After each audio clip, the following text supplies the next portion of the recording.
gente, olha quem já está aqui comigo para me acalmar nesse vídeo, porque é um vídeo pessoal sobre bipolaridade, então, sendo pessoal, eu fico ansiosa e ele me acalma. Me perguntaram como é a minha bipolaridade, quais são os seus sintomas, como é que você percebe isso, eu vou responder aqui com mais calma, tá? Eu tenho diagnóstico desde 2019, mas os meus primeiros sintomas aconteceram lá pros 14, 15 anos de idade e foi com um episódio depressivo.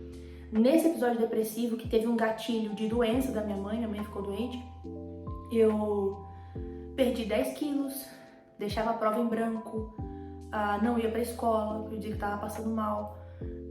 E assim, comportamentos muito anormais pra mim, porque eu sempre fui uma aluna muito empenhada, né? Então eu tive esse episódio depressivo. E depois, parece que eu compensava a sensação, que eu compensava esses episódios depressivos com episódios de extrema produtividade. Então tudo que eu não conseguia render e fazer enquanto eu estava deprimida, no episódio de mania, meu amigo, eu vinha revolucionando a geração, entendeu? E isso se misturava muito com o meu jeito de ser. Então as pessoas não olhavam e falavam assim, nossa, leva ela para o hospital. As pessoas viam que era um comportamento assim, fora da curva, mas ninguém chegava a achar que era doença, né? Por isso que é tão importante a gente falar sobre isso, gente, porque quanto mais a gente souber identificar, mais rápido as pessoas receberão tratamento e menos elas vão sofrer. Quanto mais precoce o tratamento, melhor. Até 2019, eu fiquei então alternando esses episódios de depressão com mania, depressão com mania, depressão com mania. Como que era na depressão? Já falei mais ou menos o que ia acontecer comigo. Sempre é meu apetite que fica alterado, eu não tenho vontade nenhuma de comer. A minha concentração fica péssima e a disposição, né? A sensação que eu tenho é que você está com febre. A sensação que eu tinha é que eu tava com febre sem estar com o corpo quente. Sabe quando você fica com febre, você fica mole, você não consegue fazer nada? É essa sensação, só que sem tá quente. É a sensação de que eu tô sangrando, mas sem enxergar nenhum sangue.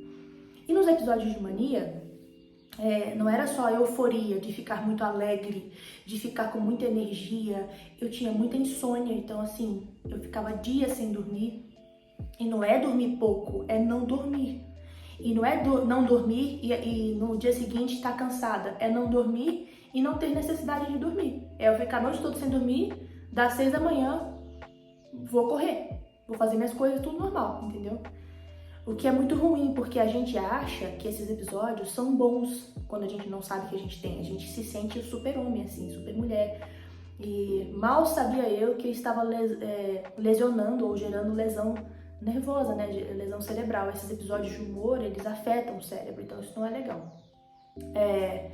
Uma coisa que acontece muito nos meus episódios de mania e acontece até hoje é irritabilidade fora do normal, mas é irritabilidade assim.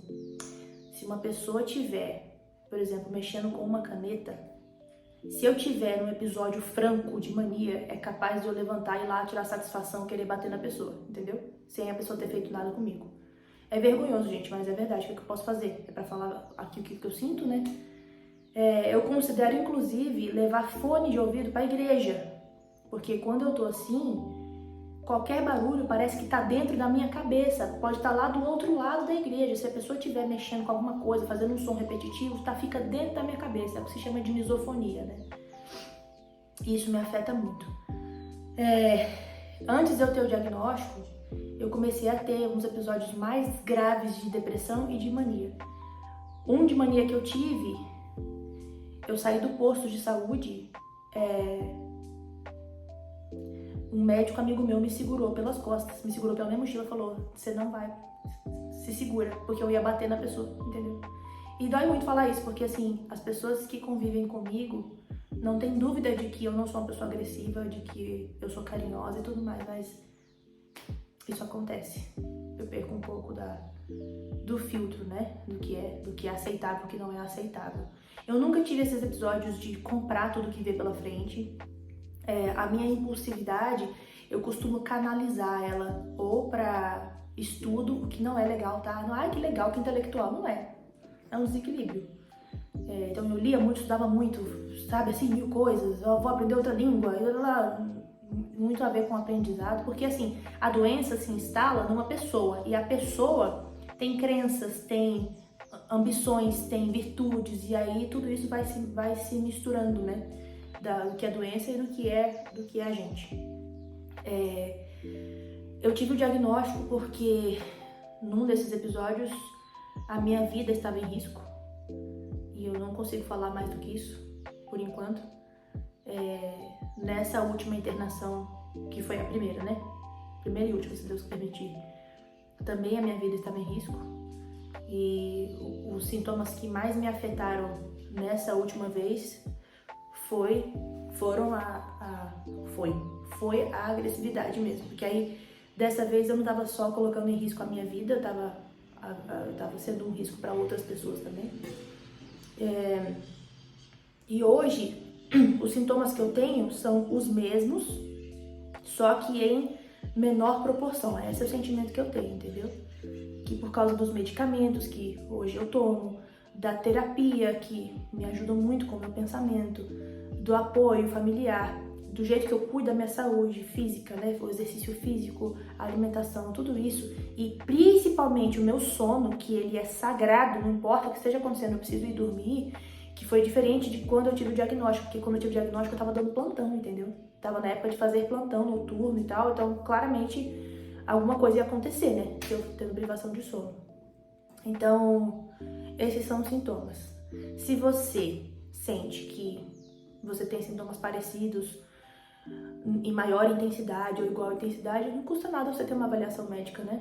Ver se você tem alguma questão, mas não significa que esses sintomas necessariamente implicam em um diagnóstico, né? Irritabilidade, essas coisas não é assim.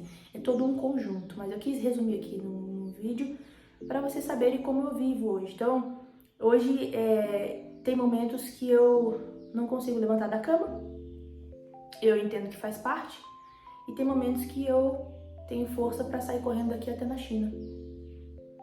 É isso, gente. Muita energia, pouca energia. Comenta pra mim o que você achou. Tem gente que fala assim, nossa, mas você não tem cara de que tem depressão. Você não tem cara de que é bipolar. O que vocês acharam que eram como meus sintomas? Eu tenho curiosidade de saber. Escreve nos comentários o que vocês acharam. Se vocês têm sintomas parecidos. Se vocês têm algum diagnóstico, se quiserem falar, claro, né? Compartilha com a galera aí, que vocês sabem que às vezes estão passando pela mesma coisa ou que gostariam de aprender sobre isso ou saber. Ativa o sininho e curta pra eu ficar feliz de que vocês estão gostando, tá bom? O cachorro está aqui, ele me acalmou, de fato. Eu espero que vocês tenham tido um momento legal de intimidade aqui comigo, tá? Um beijo e tchau!